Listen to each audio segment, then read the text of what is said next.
Good day, everyone. Now, I will present the results of my group discussion about proton therapy in clinical practice. Before I start the presentation, I will introduce myself and my group first. We are from Group 1, which consists of myself, Dava Indra Prawira Zohar, Khairul Nasif, Lesverdi Ray Tarigan, Prawesti Utami, and Renaldi Saputra. In this presentation, we'll talk about proton therapy, which consists of 5 subtopics. The first is history, mechanism, challenge, application, and comparison with other therapies. Before we talk about proton therapy, we should know first what is proton. Proton is the nucleus of hydrogen atom. It has positive charge of 1.6 multiplied by 10 to the power of minus 19 coulomb. Its mass is 1.6 multiplied by 10 to the power of minus 27 kilos.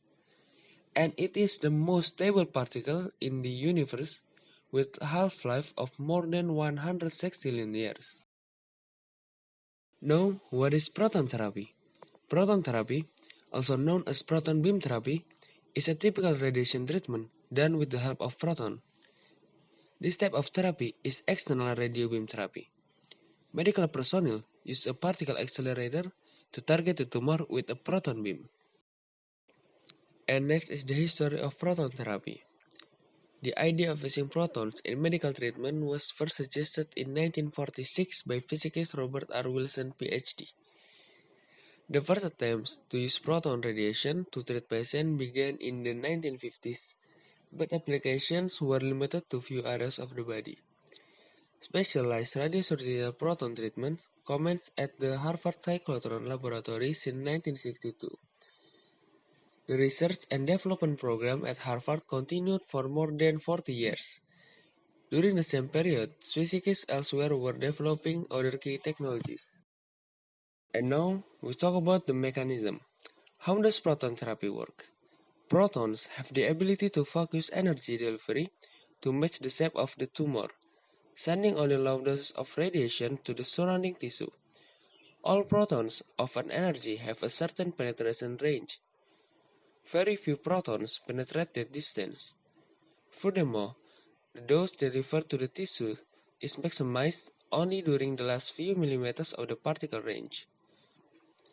To treat tumors at deeper depth, proton accelerators must produce a higher energy beam, usually given in electron volts. The accelerators used for proton therapy typically generate protons with energy in the 70 to 250 MeV range. Adjusting the proton energy during treatment maximizes cell damage caused by proton bundles inside the tumor. The deeper tissues in the body receive very few protons, so the dose is very small. High energy photons deposit the maximum dose within a few centimeters of the surface of the skin and continue to irradiate tissue beyond the target, delivering the dose to the entire volume of the irradiated tissue and decreasing exponentially until the body is discharged.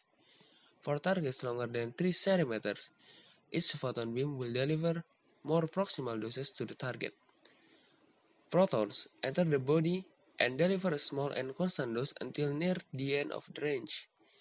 This dose distribution is known as Bragg peak, beyond which no dose is delivered, because a single monoergetic Bragg peak is too narrow to cover the entire volume of most tumors. Several beams are used to cover all the tumors with a uniform dose area named SOBP. Next, we will discuss the advantage of applying proton therapy for several diseases, including: first, lung cancer. Current treatment delivery is often limited by radiation doses retrieved by normal structure and treatment-related toxicities. Proton therapy for lung cancer can reduce the dose retrieved by normal tissues. Second, head and neck cancer. The majority of clinical experience in head and neck cancers with a combination of traditional photon therapy and passive scatter PEPT. Third is pediatric cancer. In these cases, many solid tumors are treated with radiation therapy for a portion of their management.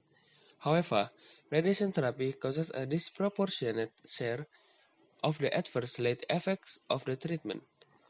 PBT, or proton beam therapy, has the ability to significantly limit the low-dose radiation beyond the treatment target volume. And the last is prostate cancer. IMRT produces excellent local control rates, and genitourinary and gastrointestinal toxicity are present but manageable in most patients with low rates of long-term dysfunction. Therefore, the bar is set high for a new technique, such as proton beam therapy, to deliver either improved tumor control or reduced toxicity over IMRT. Challenge of using proton therapy patients related. In general, common side effects of proton therapy include fatigue, diarrhea, nausea, vomiting, unwillingness, or loss of appetite for food. The possible side effects of proton therapy are very individual and depends on the place of irradiation, the individual or total dose, and also on the frequency of radiation. In addition, the radiation sensitivity is different for every person. Next, challenge of using proton therapy machine related. First, the high cost of setting up and operating proton therapy facilities have limited the research and development needed to maximize its clinical effectiveness. And second, is the difficulty of use and adjustment due to proton sensitivity, particularly EMPT, dose distribution to adjust for variability, interfractional anatomical change, and intrafractional movement. Now, we talk about comparison proton therapy to another treatment. First is to CyberKnife. From the daily dose, CyberKnife use 5 to 20 gray per fraction, but proton therapy only use 1.8 to 2 gray per fraction. On number of treatment, CyberKnife is 3 to 5 days, but proton therapy is 6 to 7 weeks. And the accuracy or tissue margins, CyberKnife 1 to 5 mm, but proton therapy 20 to 30 mm.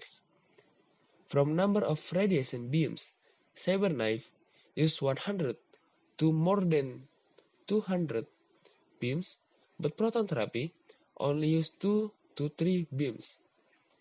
And the last is CyberKnife is continuous correction for breathing and movement, but proton therapy is no. Now we will compare proton therapy to photon therapy. Proton therapy will reduce or eliminate the incidental irradiation of normal tissues associated with intensity modulated photon radiation therapy.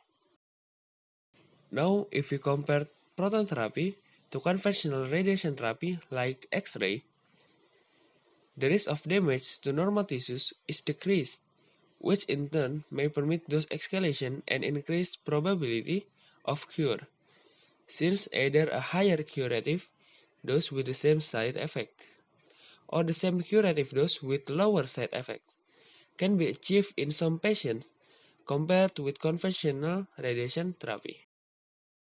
In conclusion, proton therapy is a great improvement in medical field.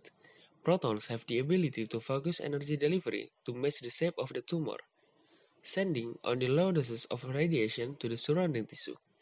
As a result, there are fewer patient side effects than other treatment.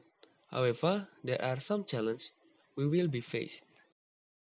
That's all the explanation from my group regarding proton therapy. Thank you for your attention. Hopefully it can be a new understanding in the field of health technology.